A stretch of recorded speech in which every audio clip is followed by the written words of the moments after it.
Full bow build number 2, VTM 34. Yeah, it's a Hoyt. Let's go.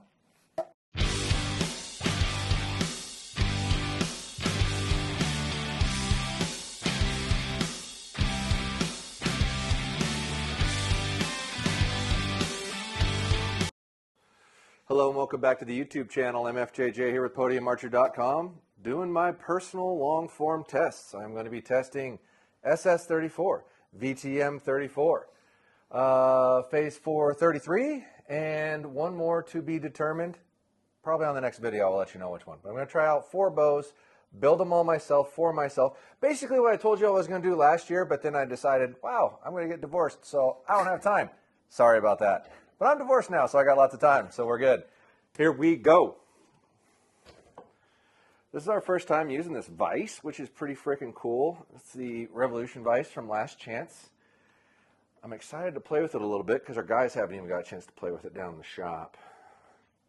Let's see how. Try to start out level for starters. Tight that down, tight that down. Oh, crap. Let's see here. Grab my box of goodies. For this bow build. Oh, yeah. Give us the For this bow build, all of my bows are going to get my personal 15-inch podium stabilizer and offset bar. Nobody here wants your personal 15 inches, Josh. Yeah, we do only have like 2% women on this channel, so I'm willing to bet that's probably accurate. So, podium stabilizer and offset bar, I will put that on all the bows. That part will be the same. Each bow, I will take advantage of whatever features they have, i.e. Hoyt's 2-piece low-profile quiver that only attaches to their bows and is super tight to the bow.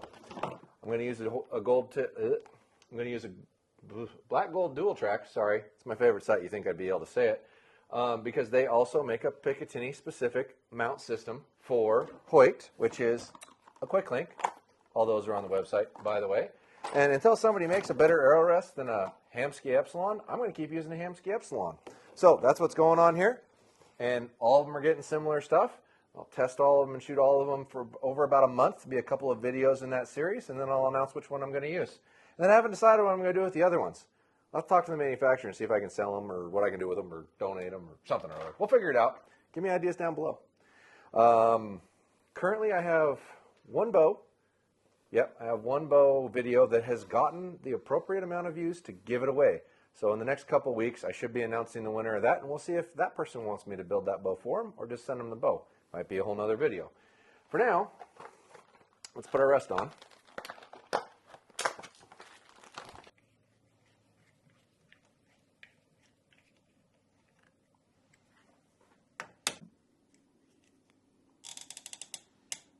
Ooh, she tight.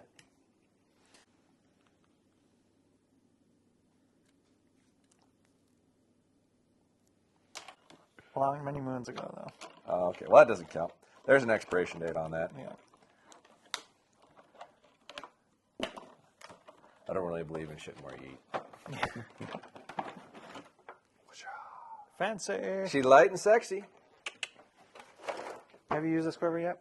I put many of them on. I have not personally used it, but it is really adjustable, really versatile. Passes the MFJJ test? It does. You know, if you don't mind buying a quiver that's only ever going to go on that bow, Matthews and Hoyt both make really good bow-specific quivers that are light, that are quiet, that are really tight to the bow, and you can really only get that tight to the bow if it's truly designed for those models of bows. So if you're shooting a Hoyt or you're shooting a Matthews, there's probably a couple others out there that have relatively good lower profile ones, but those are the two that jump out at me the most. Buy their quiver. Oh, and you can buy it on my website too, by the way. But hey, just a plus. Look at that nice fire over there. Yeah, it's nice and toasty in here. Thanks for throwing that extra log on there. What if Timmy. a couple people sat by that fire and recorded a podcast? Would that be cool? God, you're not letting it go, are you? Well, this is a new video. Dude. I know. Got it. It's got to be pumped. Got to pump it. Got to talk about it. Yep. So we have. This is the Picatinny Mount system. So it's unique to. Originally, it was a Hoyt, but now you can get it on PSE.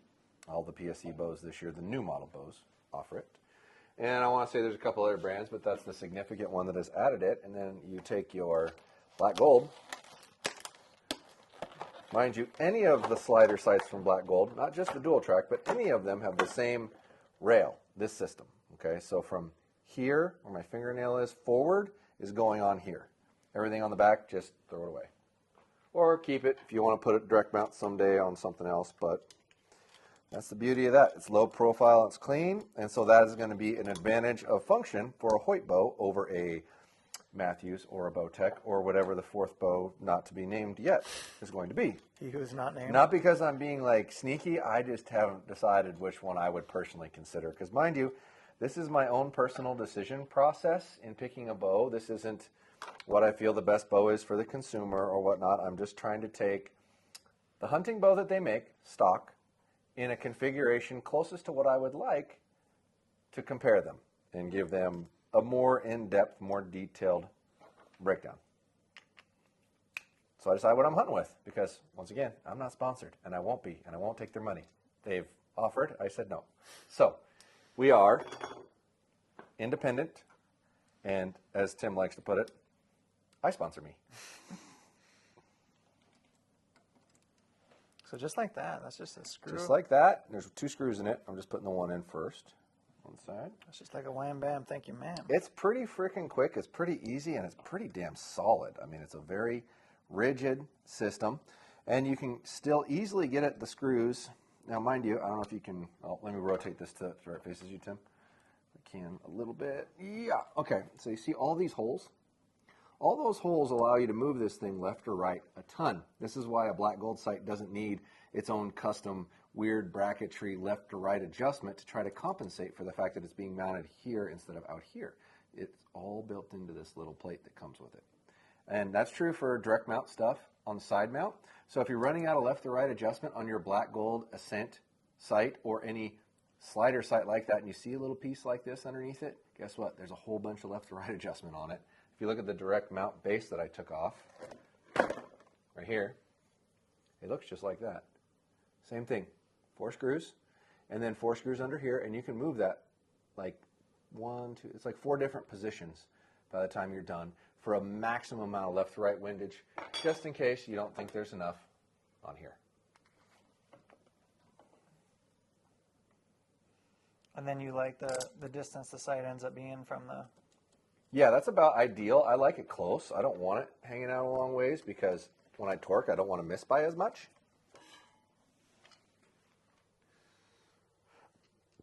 So, but for my personal preferences, I like it tight. I like it as close as I can get it. I don't want it hanging out there a mile.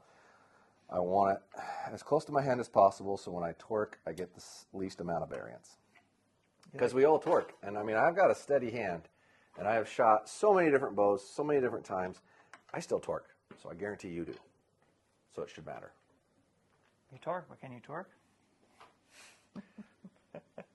How's that? I don't know. Probably not my thing, man.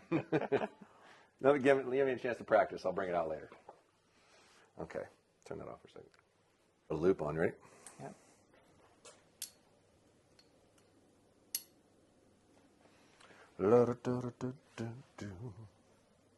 I got that reggae music on down there. It gets in my head. They do, yeah. It's very chill. They're down there vibing. Yeah. Well, you're gone. So tell me more about this date you're going on, Tim. Off camera. Oh, so yours could be off camera, but you're all up in my biz every chance you turn that thing on. Look at you. Well, maybe we'll save that for the pod, huh? Oh, there you go. You want everything for the pod. So selfish about this pod. Where's my Gen 2? Give me my Gen 2. All I have to say about dating in your 30s is it's weird. It's weird. Well, I wouldn't Girls know, know but I could tell you dating in your 40s hasn't seemed all that bad to me. Girls know what they want, but they don't know what they want. Guys know what they want, but they don't know what they want. I don't know. This girl I've been on one date with, it's pretty early to talk about. Josh. Look at you being honest, Timmy. There you go. I'm so proud. She's cool. Yeah, wait to. She's a golfer. That's cool. And I think I have cracked one thing about dating. That's maybe the only piece of advice I could give, is that instead of doing something boring, it actually depends on the kind of person you are or you're looking for. But I like to do stuff, and I'm pretty adventurous, I guess would be a good word for it. So I've been doing stuff on the first date that's like would be kind of outside of my comfort zone and maybe her comfort zone. So, and I've had a couple really cool first dates that way. It's just like a lot more interactive or whatever. Well, why don't you give the viewers some suggestions of what makes a freaking dope first date there, Timothy? So I might have to put that in my bag of tricks. You're not sharing the goods with me. I went to Have you If heard? we haven't established, Tim and I are both single. For all four of you ladies. For all four of you ladies on the channel, you lucky girls, you. Yeah. What's the word? It's rock climbing without ropes. It's called bouldering. Okay. I went to a bouldering gym, and this is kind of one of the coolest things I've done on a date, really, is so you can go climb rocks, and it's low pressure, and there's like a rock everyone can climb, no matter how good or bad you are at it. So it's kind of active. You're doing stuff. It's fun. You may maybe get a little bit outside your comfort zone, but I thought it was cool. That's a great first date there, Tim. Yeah. That's a little more effort than I put in, apparently. Josh's signature. Tim 1, Josh 0. Josh's signature move is he's a good chef, so he chefs up stuff. I do cook. I am tall. Apparently, that's a popular thing. But Timmy's pretty tall too. Well, here's the thing. What else? I didn't know was a thing. Is this whole tall thing? Is I guess a lot of guys lie on their dating profiles. So like they say they're 6 foot. I don't have and a dating profile. Yeah, well, most of us single dudes do. But most guys say they're 5'11" and they're 5'8" or whatever. Gotcha. So it's a whole thing. So you mean short guys try to pretend like they're not short? Oh, that's funny. Yeah. I wouldn't know, man. I wouldn't know what that's like. I've always been like the tallest guy.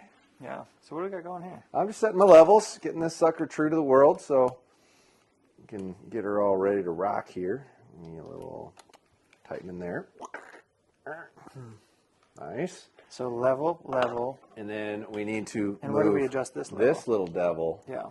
So, and I got to take this off because it's in the way to get it. These two screws. Yeah. That's what I thought they did. They're but- tricky on where they put it. And if I was smart, but I'm not smart, as some people like to point out in the comments. Or no, they don't do them in the comments. They do them on those weird websites where keyboard cowboys hang out. At the forums? The forums, yes, the forums. I'm a moron, but yeah, these are hard to get loose the first time. I don't know what the heck they put these in with at the factory, but they're hard to get popped loose right out of the gate. And everything's in the way when you're trying to do it, so it's a little tricky. But once you get it popped loose like that, I like to use the edge of a wrench and push on a little bit. We want this to go down there. And this little bugger, it's got to be damn near maxed out. You got to run this. And so when you get close, the trick is just snug it back up a little bit so it kind of holds it a little bit so it doesn't move as easily when you push on it. Oh, apparently I did too much.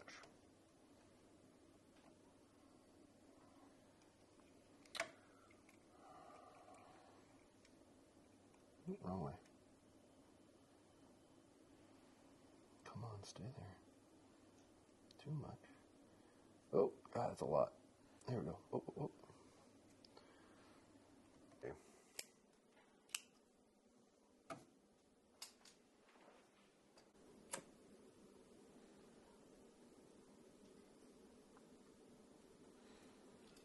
Soft nut number 1.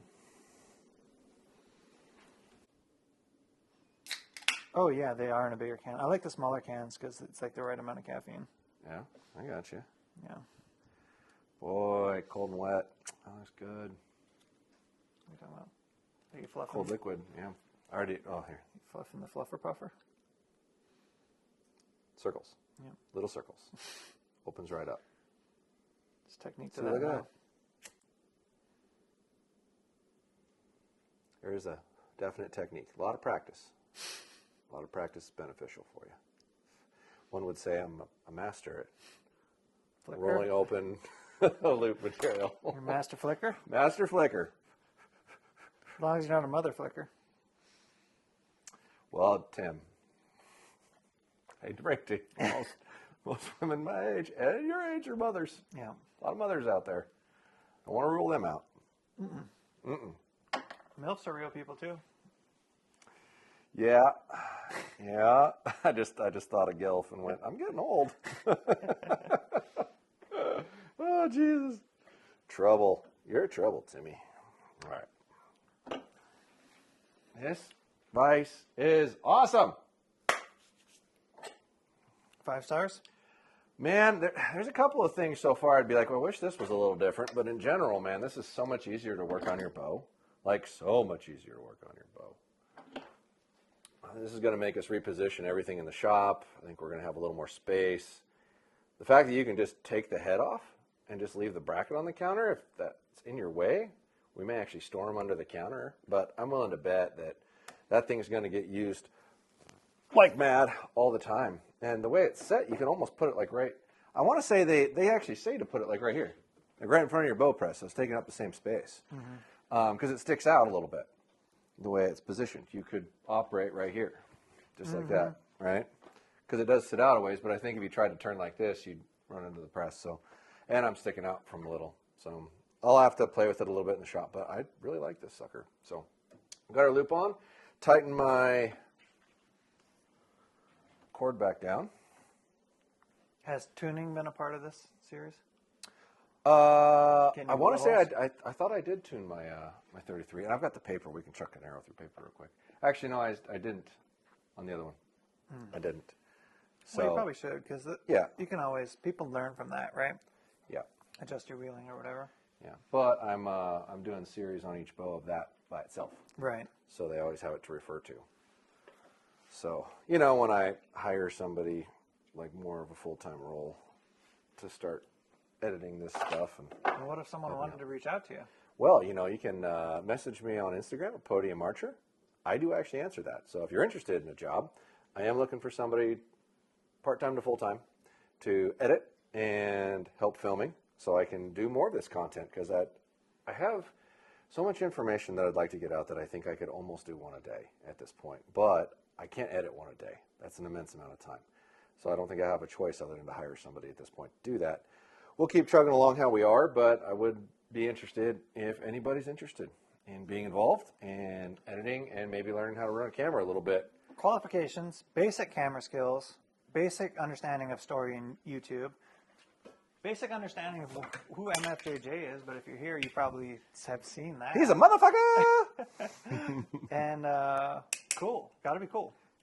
You can't worry about getting your feelings or getting a little razzed, because that's going to happen. Oh, you're going to get right. You're going to get razzed. There's no way around that. But yeah, hit me up. See what we can find. Slide into his DMs. Is that what they call that? That's what they call that. That's what the kids call that. That's what the kids call that. Expressing your interest. All right.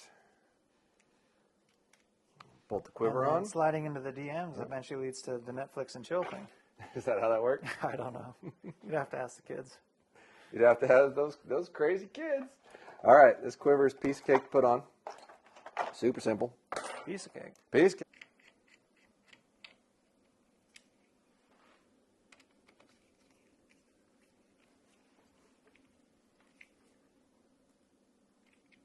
One.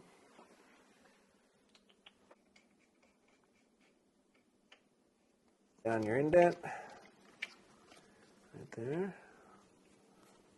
And then if you look over here from this angle, you can see how close the quiver is to the limb. So it almost touch it when you draw it back.